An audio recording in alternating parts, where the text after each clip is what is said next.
It's been a couple really exciting years. I'm attached now to direct six new movies, one Wow, of them starring Harvey Keitel and Rita exciting. Moreno, which is going to be really fun. That's so That fun. is a psychological horror movie.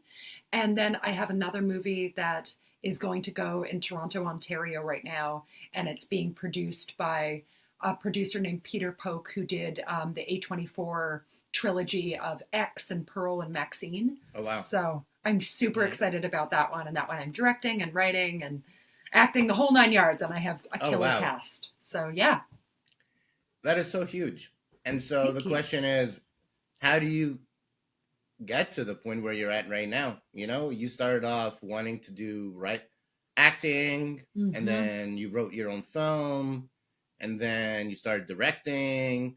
And so that on its own is a lot, right? You have all these creative possibilities. And then on top of that, you're a creative writer, director. So you have all the world's options.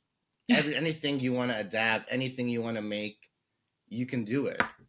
Thank So you for saying that. how do you Yeah. choose? Like, how do you choose a project? How do you stick with a project and get it done?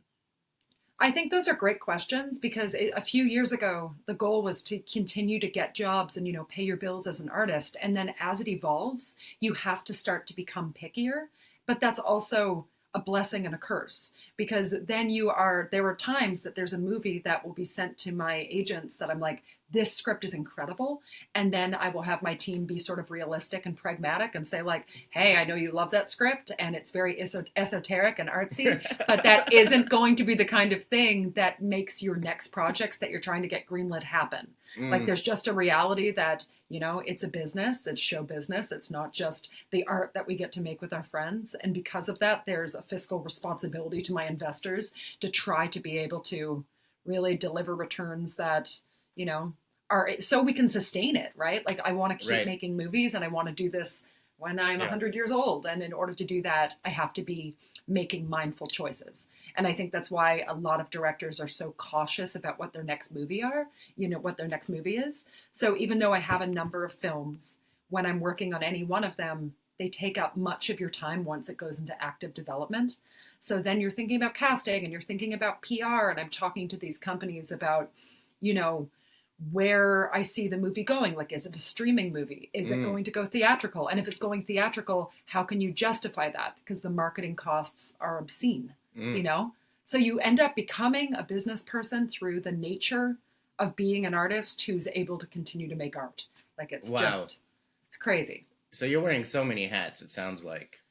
Yes, yes, Switching those hats.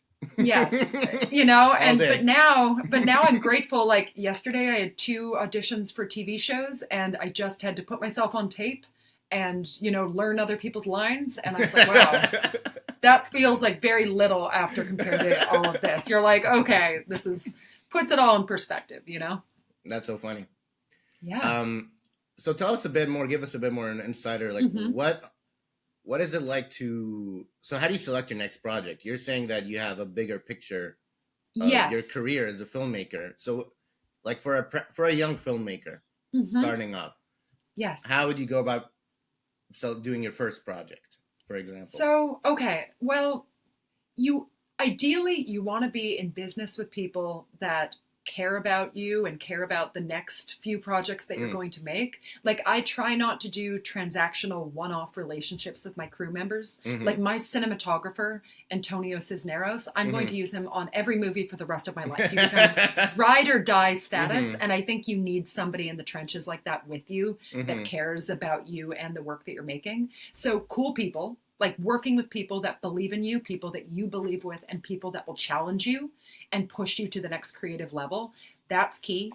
Sometimes I've made mistakes early on in my career of working with producers that have big visions but haven't been able to do something like the movie they're trying to do with you before at a high level. So now I'm interviewing producers trying to make sure that I am getting into business with somebody who has the same taste that I have, because as a director, unless you are one of the very few famous, the most famous directors, you don't get final cut on your own movie. And What? that means that you are trusting those producers to sign off on a version of that movie that won't embarrass you. But there's a reason that at the Academy Awards, it's producers that accept the best picture. It's not the director, and it's because producers, they really are the ones who own the movies. So Wow. that's quite a thing to know. Hmm. Yeah. That's an inside scoop right there. Yes. Yeah, So getting in bed with people that, support and believe you, it's just the only way to do this.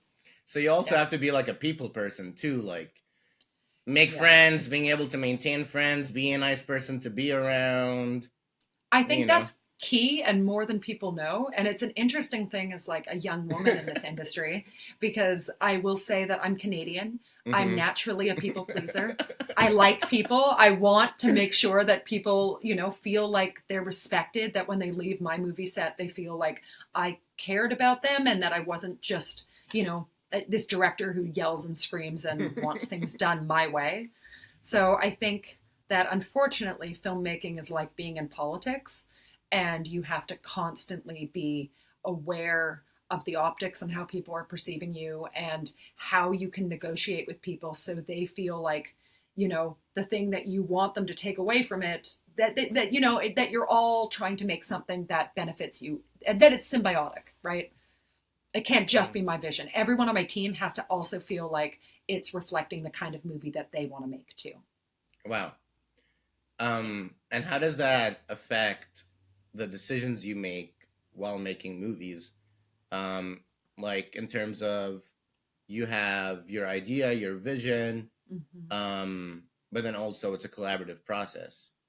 So how do you it's integrate all it's that? It sounds it's really difficult. tough, Yeah. right? Like I went to see at the Producers Guild last weekend. They Mm-hmm. did the luncheon that is for all of the nominees that are going to be up for Oh the wow. Producers Guild. It was great to see all 10 of those films, to see those producers talk about making The Brutalist and Wicked and That's so cool. September. Yeah, it was great. Mm-hmm. And I got to see the director of The Substance talking Mm-hmm. about how making a controversial subversive film, how do you do that when so many people want to weigh in and make it a different way? And you have to find a way to be like, this is the story that I want to tell. And for her, it was finding the right team members to make that happen. So she wasn't at a studio that was suddenly like, well, this, we're not letting you make this movie. Like, she backed away from other avenues that she could have had that movie done at, that would have gotten the movie done quicker, because she Mm. knew that the only way to see her vision through was to work with like-minded artists. Yeah. Wow. It's really a long-term process. It sounds like people make It seeds, and it Yes. lasts for a long time before they get to bear the Completely. And fruits. that's why you hear so many of these movies that like take 5, 8 years to get made, right? Like, you're trying to make something that will stand the test of time, and sometimes rushing that isn't the way to do that. And in Mm-hmm. terms of like picking your battles, like today I had a conversation with a producer, and we were talking about shooting my next movie on 35 millimeter, like actually getting to do it on film. Wow. And it became a thing of, we're going to shoot the flashbacks in 35 and the rest of it will be digital, because there is no studio, there was no lab in Ontario, Canada, where we're going to be shooting that can handle film stock. So you're like, okay, I could be a diva and be like, I want to do it this way, but it's impractical to not be able to see what you're shooting each day until it gets shipped to Montreal or something like that. So you just, logic dictates a lot of the decisions we have to make. Wow. Yeah. Saido, any questions from Ian? I know we have a long list of questions, so I want to make sure we get through Yeah, everything. absolutely. yeah, of course. So this was one question I was thinking about with Ali when we were watching your show Doomsday, and I was because I know that you're also you're the director, you're the one of Mm-hmm. the leads, and how do you how do you navigate within the power dynamics of those roles? Because you're drifting from director to telling everyone what to do to also being an actor as being told what to do, and then at the same time you have to act with these other people who you're also giving orders to, and sometimes you can be in scenes which can be maybe intimate with the with other actors Mm. that can also challenge that dynamic. I will say that that's a wonderful question, and it's a thing that when I'm writing scripts that involve intimacy and involve my character, and I know I'm also going to be directing them, Mm-hmm. it's key now to have an intimacy coordinator on set. Mm. That's something that we, on most movies and TV shows that we do it now, it's a wonderful buffer of having that person who's there to talk out everything to, because you just want to make sure that you're not accidentally violating anyone's boundaries. And that is harder when you are in the scene, right? Because normally as an Mm-hmm. actor, like you said, the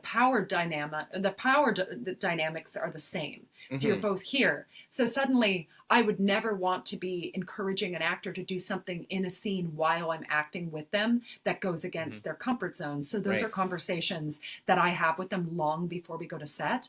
And I have them write out the things that they're comfortable with. We go through agents and managers, and it's very specific that if you're talking nudity, it's as much as like, we're doing side boob, you're doing upper left quadrant. Like nothing ends up being spontaneous. And, people like joke that it takes away like the sexiness, but to me, making sure that you have that kind of consent beforehand makes it feel like a safe space to be able to go and do these scary scenes. So, yeah. And then the other thing, when I'm in a scene, I have instructed my cinematographer to sort of step up and be the de facto director, but he knows what I'm seeking. Like those are conversations we had beforehand. So I might give him a covert look, and he knows that I'm saying like, hey, can we do another take? Let's try another one. Let's try it a different way.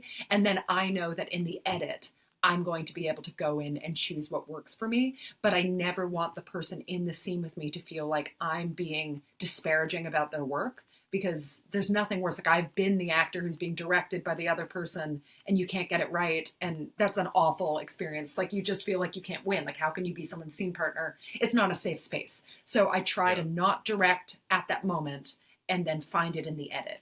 But that's always scary, and you have to relinquish some control.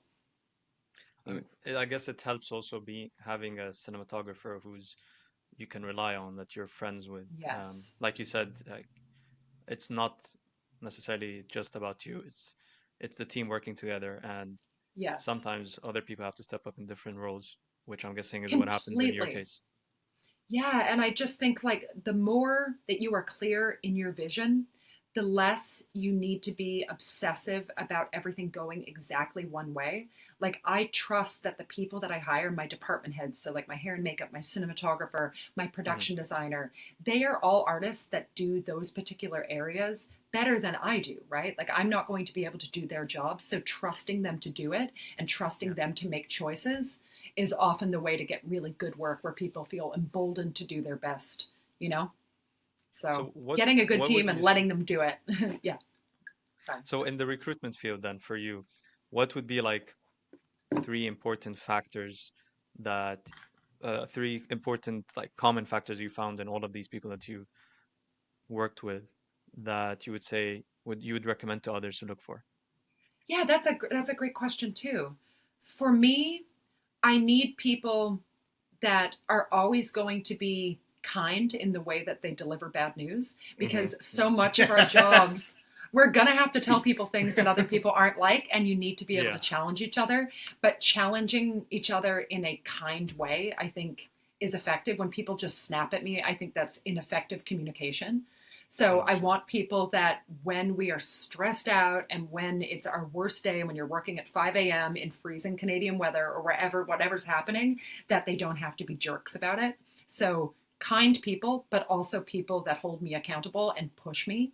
So I want people that are incredibly skilled, really know their areas. And if I give them direction that goes against their, what they know to be true, I want them to call that out. So I want it to be a safe set where people don't feel like it's a problem to potentially challenge me, because that hierarchy can make it that people will just be quiet, and then later you see people on Reddit that they're like, why did blah blah blah happen? And it's because that director probably made a set that wasn't safe for people to speak up, so then you have your Hmm. continuity errors and all of those things. So I'm like, let's make something good together.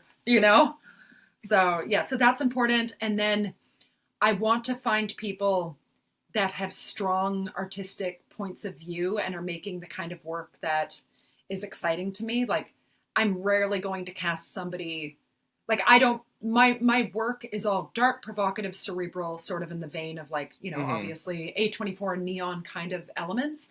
I'm never going to be the Disney girl. I'm never going to be making something that is like an absurdist workplace comedy. Like you have to know where you fit in the world. And then it means that, you know, people know when they're looking for this kind of work to come to me. And that's been great. And I've gotten a lot of jobs because I'm very specific at one thing. And I try to find other people that are like that, where when I look at like a costume designer, I want it to know it's that person's work. Like some people are able to make people look like real people in Times Square, like the average person. But I want like stylized work, like what Yorgos Lanthimos does. Like you see one of his films and you just know that world. And I think that's interesting. Strong points of view. Wow. Bold. Yeah.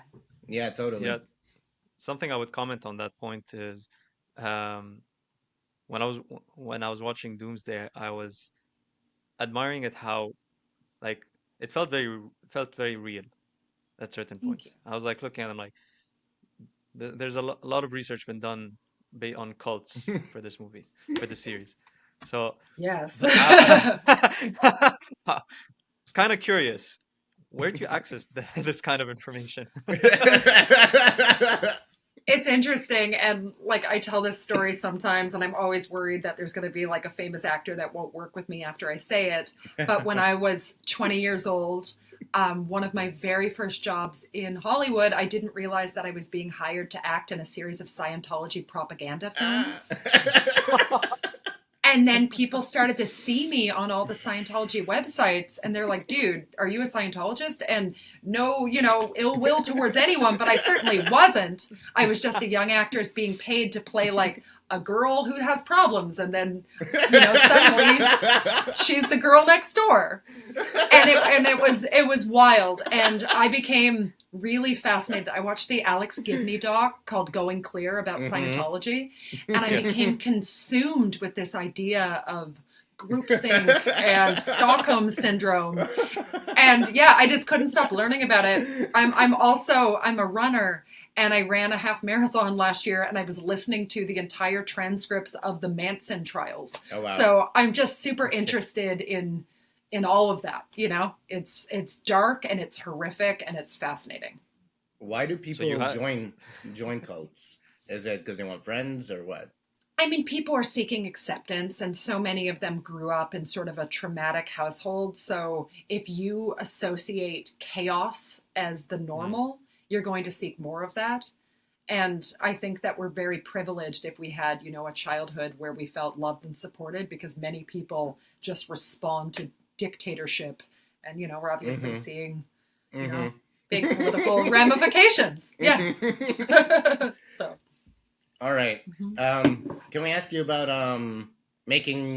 financing a movie? Yes.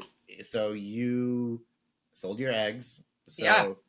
Do you have kids somewhere walking around now? So I had to sign, and they don't tell the egg donor if it results in pregnancy.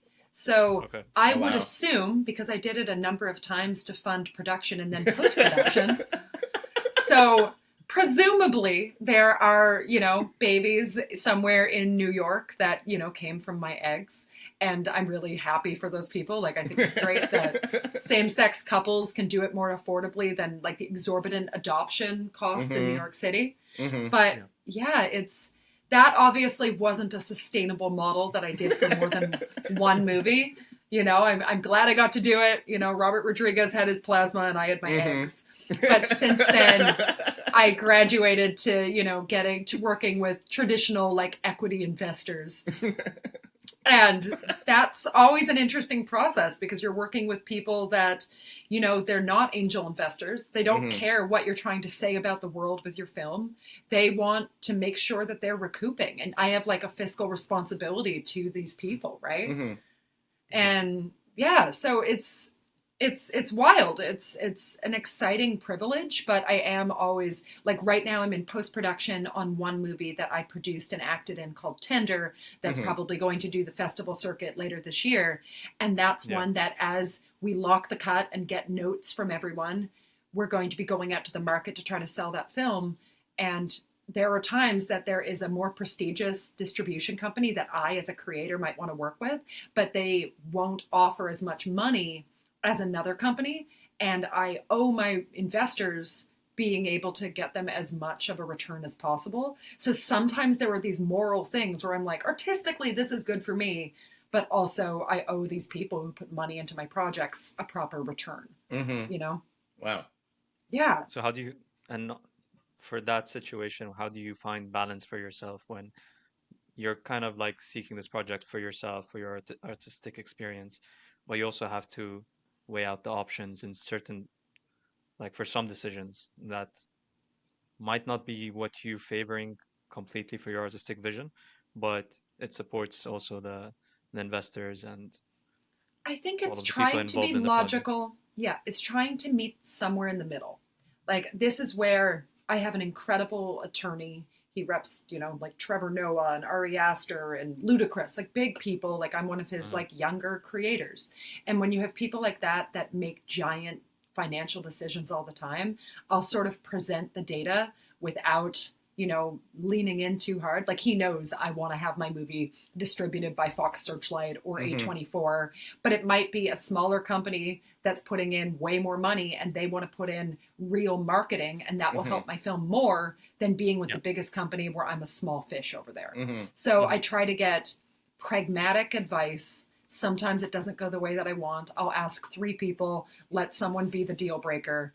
And then I'll have those hard conversations with my investors and say, like, hey, is it also meaningful to you if your movie gets nominated for awards, but maybe doesn't make quite as much money? Like, what are your big goals? And sometimes it's not just financial. Sometimes people want the institutional credibility of going with a cool company. And that's great. And it's in alignment with me. And other times I lose. But it's trying to make sure that I'm not just thinking about what's right for me at that moment, and I'm thinking for the next 5 to 10 years.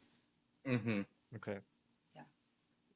It seems like you're very good at communication. I'm guessing is that one of the main elements of like getting everyone on board to your vision? Because you keep something I notice is you mentioned that everyone already understands what your vision is and what you want from a project, and they agree with you or they're on board. Thank Does you for saying having that. clear Yeah.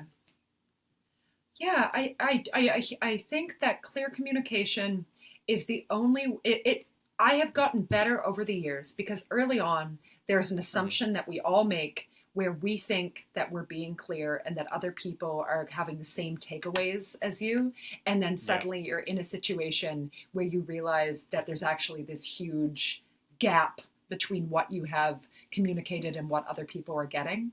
So Mhm. now, even though it can be a bit repetitive, I make sure that I'm saying what I'm saying in 3 different ways to make sure that people are truly gleaning what it is that I'm trying to give off. Because otherwise, there are awkward situations where I'm like, but I have this in writing, and they still are like, well, that's not. Sometimes there's a language barrier. Sometimes it's just a colloquial thing. But I've had Mm-hmm. things be lost in translation. So Mm-hmm. Yeah. now Yeah. I try to get them to say back what it is that they are getting from what I am giving off.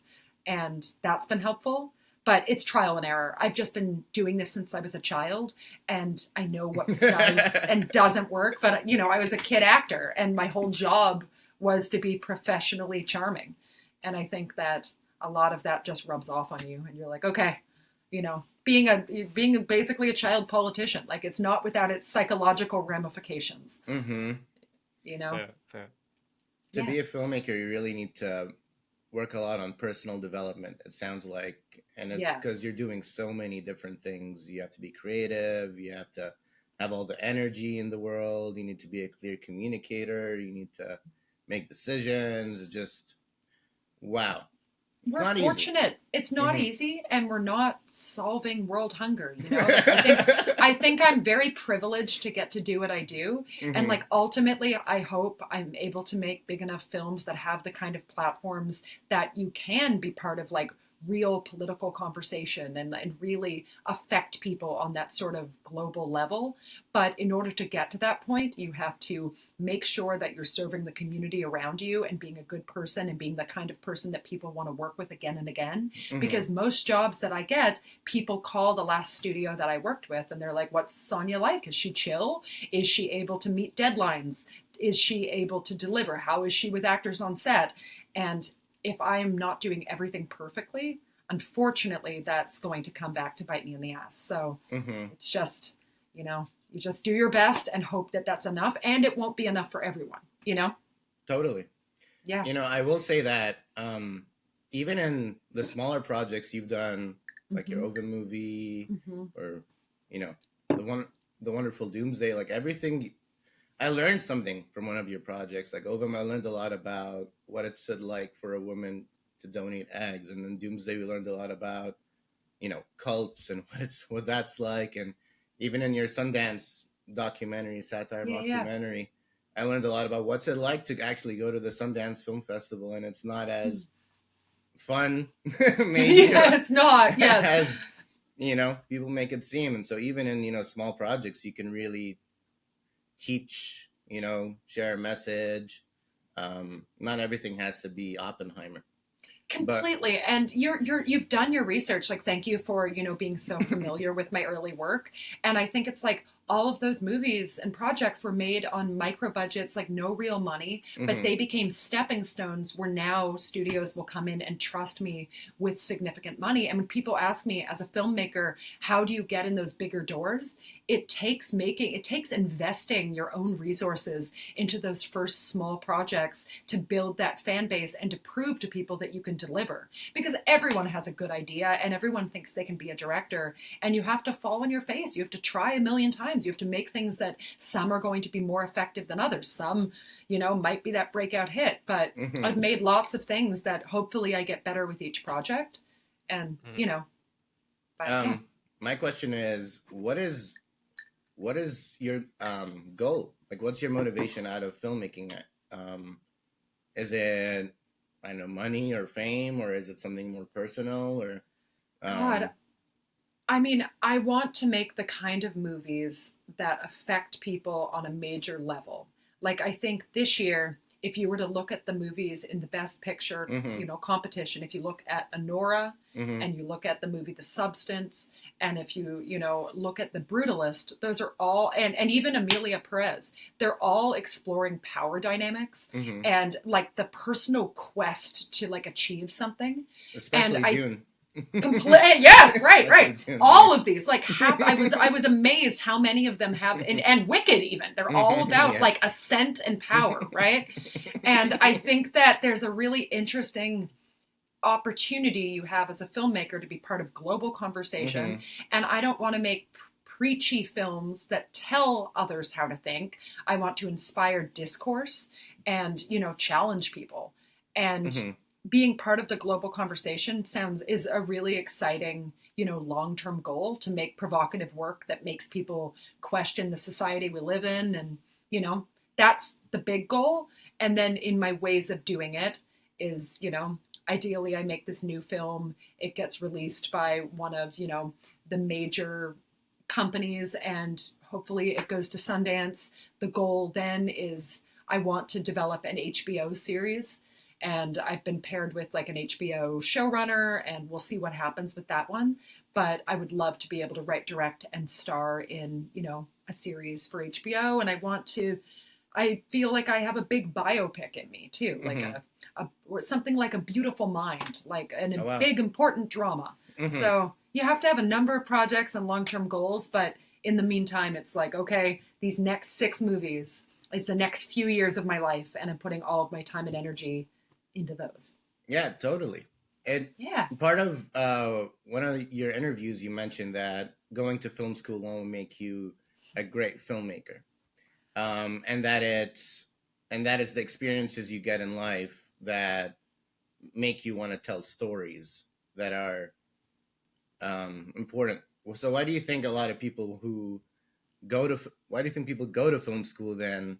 You know, if they want to end up being auteurs or writer directors, So the film school of it all is interesting. So obviously I said that on Subway Takes. It has about 2 million views. People got very salty and triggered by my statement.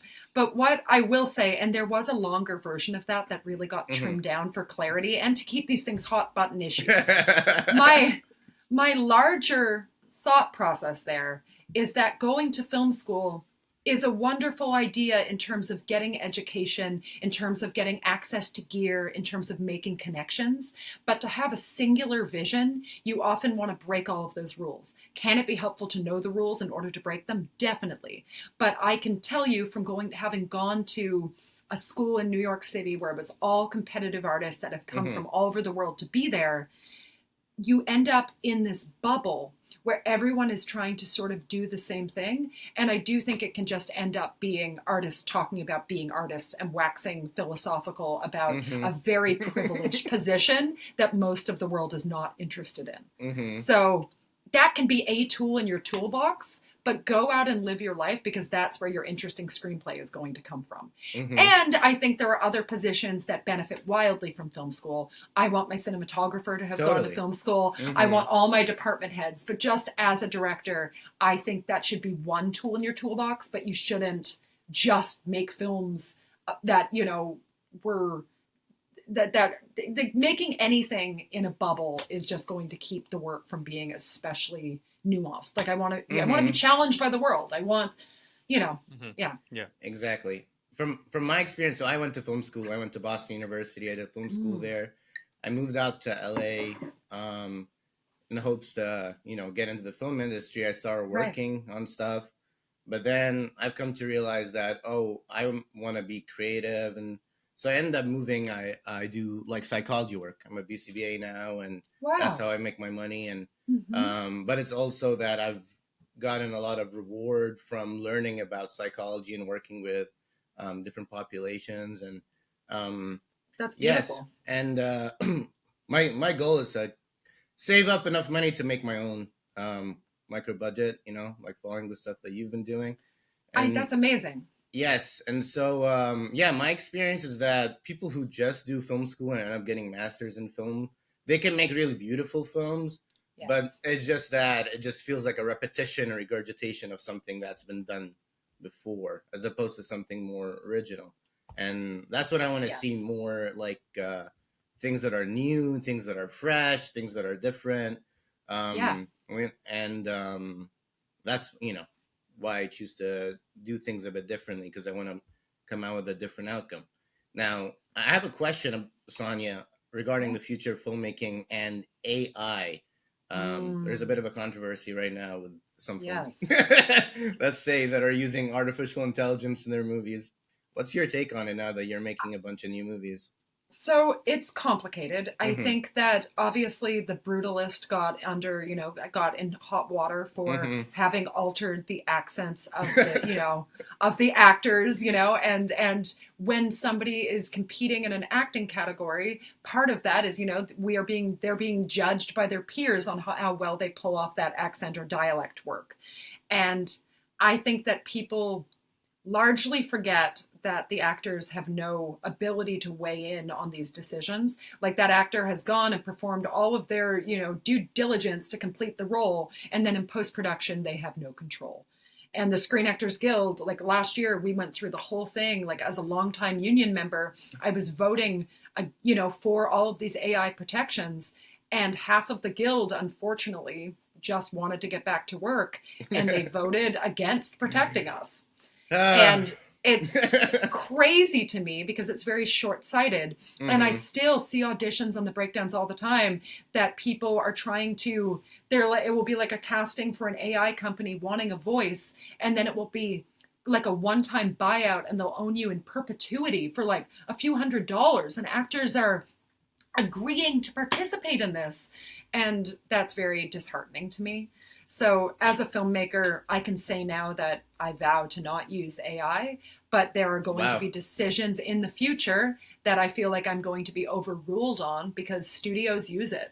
Like I met with a company called Largo AI recently that they end up doing all of they do like focus groups and everything on your script, and they'll like talk about the process as, you know, going through artistically every line in your script and assessing whether audiences will feel joy or excitement or apathy or anger.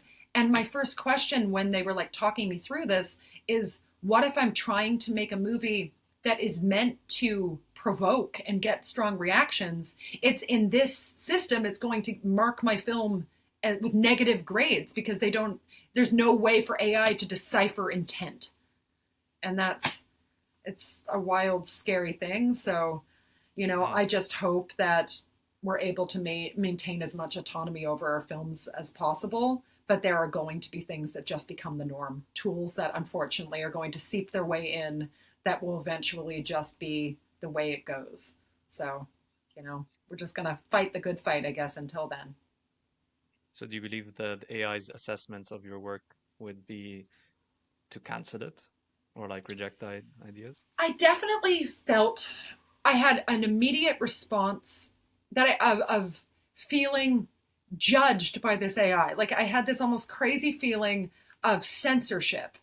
And I always want to make sure that I'm making decisions not based on hubris or ego, because of course everyone wants to feel like their script is brilliant and what they're saying is perfectly conveyed. But of course there are going to be elements in our scripts that can improve, and can AI be the tool to do that? Perhaps they might be able to mention script plot point issues, but it certainly is never going to be able to understand emotional discourse on a deep, profound level. So yeah, I didn't want my script in the system for this product. I was like, okay, I'd rather opt out. But if I were writing a more mainstream commercial script, I have other projects that probably could benefit from a system like that, but it makes me cringe a little. Yeah, I don't think AI understands dark humor very well. Definitely I tried not. writing. Yeah, I tried writing a joke on ChatGPT the other day. They're like, "Yeah, this is inappropriate. Let's give you another source." It's like, I mean, don't do this. The only thing that I will use ChatGPT for is for applications for grants. There are times it will say, take your bio and make it under 75 characters or something like that. and then I'm feeding that, and that's the proper use of AI for me. Like, don't use it to make art. Like, assign it asinine tasks that make your life easier, you know? Exactly. Leave the creativity to the humans who actually have that part of the brain that's working. Absolutely. Ali, what do you think about AI? Do you think we should have them? Should we be against them? I'm more pro AI, I guess. Really? And I just think filmmaking evolves, you know? That's just how it's always been. It's how it's going to continue to go.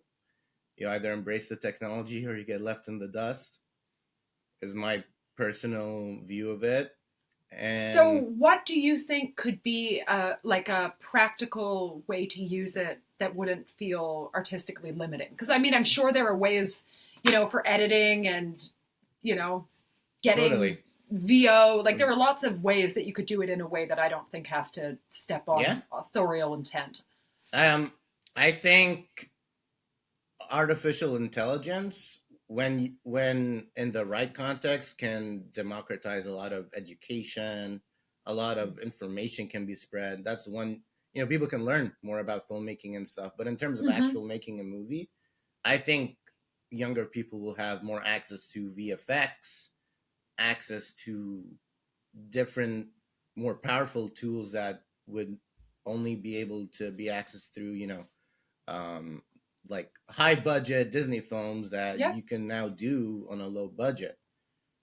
Now, there hasn't been a project that has done that just yet successfully, but I see it happening, and I think it's inevitable. I think it's just one of the next steps. I mean, as a tool for development, like I think that there's absolutely a way that it can work with the artists to find ways to, like, there are times that I've asked ChatGPT how someone might perceive something. Like there are times and places that I've found it useful. And I almost felt like I shouldn't even admit that because people are so adverse to all of it. But I think there's somewhere in the middle. Like there's, you know. Yeah, totally. I don't think we should, let like the issue becomes then you have the whole film industry that relies on, people to light, people to be on camera, people you need those VFX people. You don't want them to be out of a job. It's not fair for them. And so that's why we keep it. But, like money wise in the future, I don't know how it's going to be long-term sustainable. Another issue I have with it, Sonia, that you might agree with, is that the database that it's pulling out of is from the database that it has. And film doesn't have a great history, let's say, with women filmmakers, women directors and such. It's true. And so it's going to totally be biased and work on what is already there instead of being more innovative. Why do you think that women don't get as many, let's say, directorial roles, for example, in the film industry? You're asking some like hot button questions today. Oh, sorry. No, this is I don't want to great. get us in trouble. No, I think this is really interesting. I have lots of strong thoughts on it. The first that I'll say about like these companies, even I don't know if you're familiar with the shot deck. It's where they have stills from all of the movies, and if you're like putting together a pitch deck or a presentation, you'll go in there and have stills from all the famous movies. But it was called out that they historically don't have as many stills from female directed movies. And when we see so many lists of auteur filmmakers, they often favor, it's always the same guys, right? Yep. And what I will say is that now I'm in these positions and in these rooms to get hired for these jobs. And I'll say that many women are getting sort of pushed away from the kind of genre spaces that typically get nominations. So if you're making movies that are genres that people think of as women interest, those aren't what like Academy voters often think of as like a highbrow film. So what is that in specific? Is that like a rom-com or? Sorry, it could be no. I mean, it could be they're often not brutal. Like, I don't know if I'm allowed to swear, but dark, brutal, provocative films. Like, I want to make non-apologetic films, and I have many women in my life that are more concerned with global implications of if they show a negative character and how that could potentially affect audience members, then for me, I don't want to show the world as it ought to be. I want to reflect what it is, even if that is really incredibly uncomfortable and disturbing. And I know a lot of women who are taking sort of the high road and not wanting to reflect the parts of society that are awful. Wow. And I think that if you end up choosing that, you often aren't making the kind of material that gets rewarded with nominations. And I've always felt a bit like one of the guys, and I just want to make unapologetic, uncomfortable projects. But the fact that I'm even having to think of that as one of the guys shows how gender-based the industry is, that I'm seeing that as a masculine trait when making subversive art should just be a human trait, right? Is it because the Academy voters are mainly men? For a long time, they were historically straight white dudes, right? Like that was a reality. And then over the last few years, the Academy has been really fantastic about trying to incorporate more people. And we can say that is, because of optics, sure. But if it forces positive social change, that's only going to help. Like I vote every year for the Screen Actors Guild Awards, and I vote for the Independent Spirit Awards, and I'm eligible to vote for the Emmys. And I can just tell you that people vote for work that reflects their own life experience often, right? So you need you need representation matters. And I think that if it's, if it's historically only been older white men who are voting for other films by older white men, like they're not meaning to be biased. They are responding to a point of view that resonates for them, right?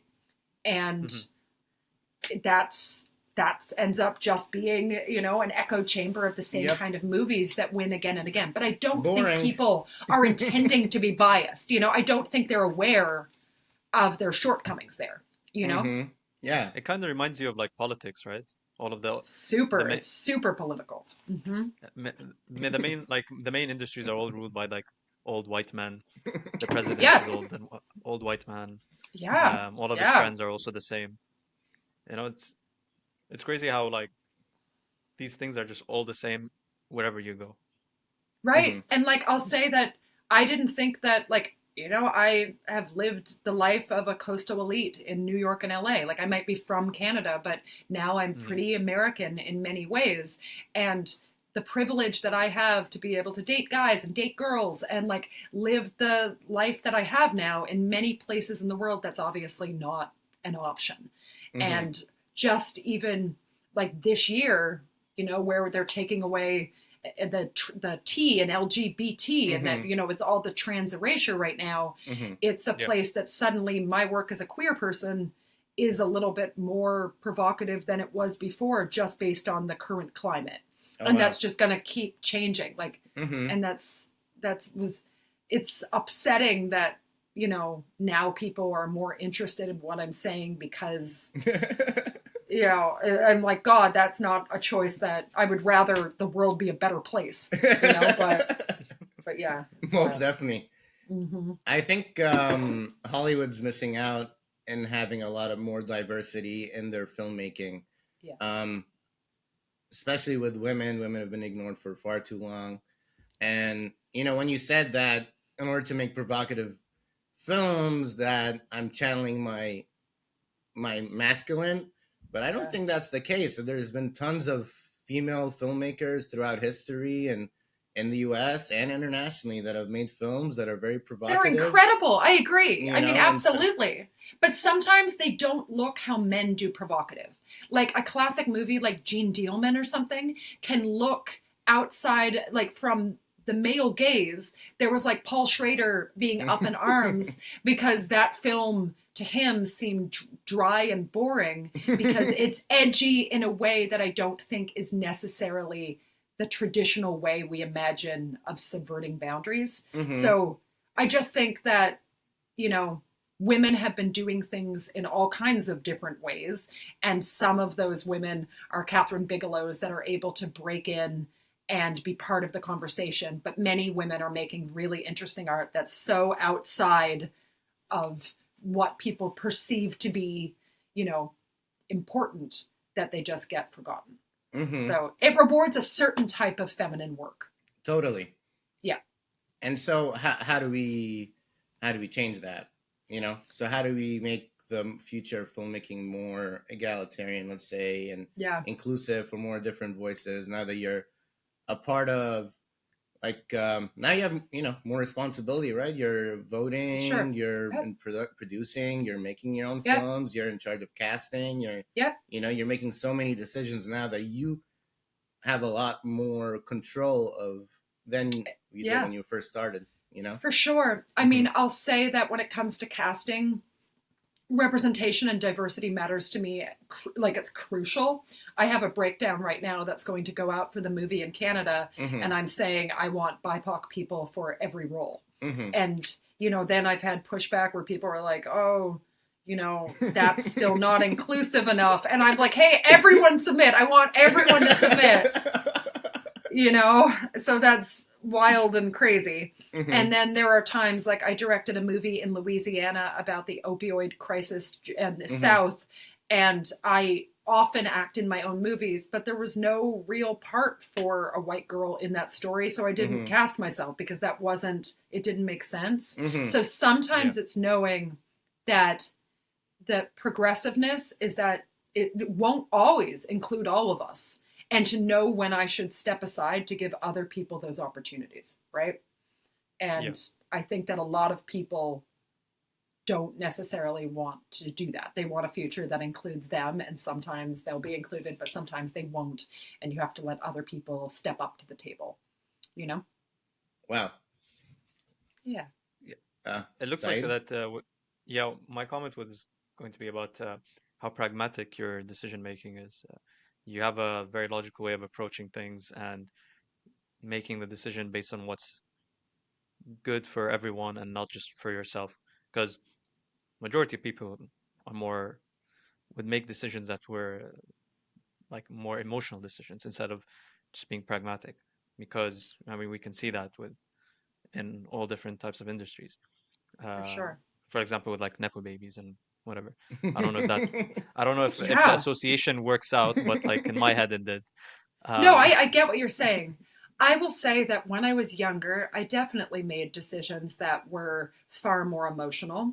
When I was just an actor coming up as a teenager in New York City, I remembered having agents and managers that would make choices or submit me for roles that I thought were really sexist or problematic. Hmm. And at that mhm. point, there were a couple times in my life that I wrote off an angry, emotion based email that I later regretted. Mm. And then with maturity, it became okay. Anytime that I'm going to say something contentious, I need to be able to sit on that email for 48 hours. And does it still reflect my vision? Is there a kinder way to say it? Is there a less punitive way to explore these themes? Hmm. And Mhm. often it's trying to think that the other person probably doesn't have malicious intent, but they're still doing something that adversely affects other people. So is there a way that we can talk through it in a way that doesn't make them just shut down? Because yelling at somebody isn't the way to make them change their mind. They're probably going to become more set in their ways. So it's trying to mediate and trying to hear other people out. And also, I know that there were times that I've misspoken, and I'm sure that I've antagonized people. So giving people the benefit of the doubt, I try to do all the time, and I'm not perfect. Hmm. But I think it usually makes for at least good, interesting discourse, and, everyone learns a little. So what Yeah. are 3 tips that you would share, let's say, for people to be able to follow that technique so that, we don't make any rash decisions? You love the number 3, don't you, Said? It's your 3 favorite is number. good. I'm being I would pragmatic. It makes it say easier. writing out our thoughts before we act on them, whether it's going to be a conversation that you're going to have in Mm. person. I think Yeah. that if I can get something down on paper, I can often then get past myself and see what the other person is taking from it. I often Mhm. read emails as if I am the recipient, not the sender. And it's like Yeah. you'll never find typos as quickly as when you're reading as the other person. You're like, oh my God, I can't believe I was going to send that. So I do that. I try to not make emotional business decisions. I Mhm. joke that I'm actually far kinder to myself as a professional creator than I am as a human being. Like, I respect my work as an artist. I'm good at what I do. I make money doing what I do, and I make other people's lives better when I create. I'm not perfect, but I know that I have things to offer. So if people are aggressive or are behaving in sort of an erratic way, I'm able to think about it logically. Now, personally, as a person who's dated in New York and LA, there's a whole lot where I feel like as a person, I'm not as kind to myself. And, that's why I think everyone needs a good therapist, right? But I'm very able to be self-aware with my career, and I'm able to sort of just realize that if I am moving through life operating at a place of integrity and kindness, if somebody attacks me, it probably isn't really about me, it's about them. Yeah. So, Wow. yeah, It's like that's what I'm it's taking away from it anyway. No, that's huge. That's like shows the emotional maturity. We have to be kind to ourselves and kind to others, and Yes. Yeah. especially when making films, because films can be very serious, and there's a lot of money on the Yes. line and stuff. But at the same time, So you're just much. making art. And Yeah. It's the best job in the world. It's so cool, and we're very Let's lucky not- to do it. Let's Yeah. not get into freaking fights over all kinds of things. And There's people do it. There's so much ego, and the amount of times that I've seen people like die on a hill about crazy things, and like people lose their minds. So I was directed by people coming up that just, some directors can be so cruel, and they're just not thinking about this Mhm. living, breathing Yeah. person who's so vulnerable right in front of them. So because of that, I am so kind to actors, because it's the power dynamic, like you said before. It's such a vulnerable place to be, and I think that now that most casting happens with self-tapes and not in a room, I feel like that has been good for actor psyche, because we've all had those times where we've auditioned for a major casting director and they're dismissive or curt, and it probably has nothing to do with you, the actor, but forever you you like emotionally think you did something terrible and that you are worthless. And I think that right now we're sending auditions out into the void. We don't know if people are watching them, but at least nobody is like tearing you down. Oh, wow. Yeah. That's a way better way about it. All right. I know we have a few minutes, so I just Yeah. wanted to ask you really quick. Mm-hmm. So what came first, the movie or the egg? I decided, I saw an ad saying about actresses selling their eggs, and they were looking for Ivy League eggs. Mm-hmm. And I decided to write the movie about that. Design. And I thought that when I was submitting for the egg ad, I was like, I'm going to go undercover and I'm going to pretend I want to sell my eggs. But I won't actually do it. And then in the process of exploring that, I realized, holy shit, I can make a bunch of money and make a compelling story. Let's do it all. So it was sort of, the egg ad inspired the movie, and then I paid for the movie with the egg money. How does that affect your acting? Like in a movie, I'm sure you know all the emotions that go through the process you went through. I know you talk about it in the movie, but like, how does that affect you as a person? It's wild because I was on all these hormones that just make you this emotional disaster. And when I was filming those scenes where I'm injecting myself, I was really injecting myself with those actual hormones because I was actually in the middle of an egg cycle. So it's even weird as I'm looking back now, like my face was puffy because I was on steroids because of the eggs. And it's like an absolute crazy thing. It was the most meta thing I've ever done in my life. That's method. Yes, and it was total method. Wow. But, you know, I'm glad that I did it. Most of my work now has a bit more of that separation. Yes. I'll write what I know, but I won't do it literally while I'm making the movie. Yes. I had a question about financing movies in terms of, I don't know if you heard about Sing Sing, the movie that came out, and how they're doing their financing where they're giving the different actors percentages instead of, you know, traditional like paychecks. I love that. I both love the model, and they also did that with Malcolm and Marie, another one where they were like, okay, let's make this most favored nations pay everyone equally. Like, let's find a way to democratize it. I think that's wonderful. On my next movie, as we're locking the budget right now, it would be the first movie I've ever made where the 8 lead actors, because it's an ensemble and it's like 8 actors that are in every scene, and we are proposing that all the actors make the same rate, and it's the same rate as our lead crew members. So my DP and my lead actors would be making the same money, which is pretty, unfortunately, very rare. Unless you're Roger Deakins, your DP is not making more than your actor, right? So I'm trying it out. But what I will say is that there are many movies that I'm directing or acting or writing in that I'm not also producing, and I only have so much say. So I think it's a wonderful tool because it makes where everyone is that invested. The flip side and downside is I've seen problematic creators in the New York indie scene try to get away with underpaying crew members what they're like due to get for day rates by saying like, hey, you're getting a share in the film, and then there's no legal enforcement for that. So at a high level, it's great. If you have the Kama account where it's actually, you know, proving that people will actually get that money, but otherwise I think it can be exploited. So protect yourself. If somebody says you're going to get points, get that in writing, right? Great tip. My last question. Let's talk about Oscar predictions. Me and Said want to make some money through DraftKings and such. So who should we put our money on? Oh, boy. I think as of right now, I think that the whole Amelia Perez chaos threw off everything. And I think that Anora might take Best Picture. So I think... Really? I think that's could end up being a wild card. So we'll see. That's my favorite out of all of them too. So I'll go for that. The Brutalist is my favorite, but I love so many of them. Adrian Brody till death do me apart. Yeah, I mean he's absolutely incredible. A long time ago.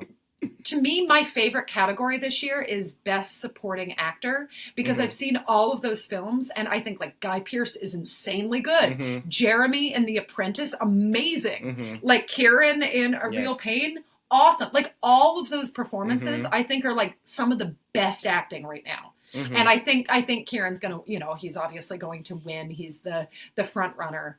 but I think like half of that, everyone in that category deserves it. So I was super impressed. Yeah. Wonderful. No, I think you're Yeah. being too nice. You're saying like everyone is good. I think Adrian Brody. No, got I picked. don't think That's probably everyone's one good. we I just think I don't think in a lot of categories. To me, I'd get rid of half the Best Picture nominations. Look, Sonja, So I know get that it. I'm not. Yeah. I got It's it. rare. Everyone has to be on good terms. Everyone has to be friends. But no, خلاص. Yes. It's just Adrian Brody. That's it. I mean, he's really, really insanely good in it. I mean, I was blown Yeah. away. So he's my choice too. But I mean, Coleman Domingo is pretty incredible. There, I don't know. You know, he's pretty amazing in Sing Sing. Mm-hmm. So yeah. Great podcast. All right, Adi. Awesome. You Well, done? thank you for You having good? me. Yeah. Thank you, Sonja, for coming on, man. Man. This was such a Woman. Sorry, pleasure. whatever. All good. Yeah, thank you so much for coming onto the show. Like, thank you for sharing all of your tips and your 1, 2, 3s with us. Those were very helpful. Guys, actually, sorry, Sonja, where can people find you and learn more about your upcoming movies? Where can they connect with you? Absolutely. Instagram is probably the best place, and it's Sonja K. O'Hara at Instagram. And yeah, I share sort of a ton of behind the scenes every time I'm making movies, everything that when I'm doing publicity or anything else, I'm sort of showing a backstage access to my entire life. So I try to celebrate both the wins and also the rejections on Instagram, because I think that's the transparency I think is key. The journey. VIP access for all. Amazing. Yes. Thank you guys for watching Thank into you. the show. Please don't forget to like, subscribe, and share. And Sonja, salute to cover the camera. If you want, you can join us. We're out. Peace.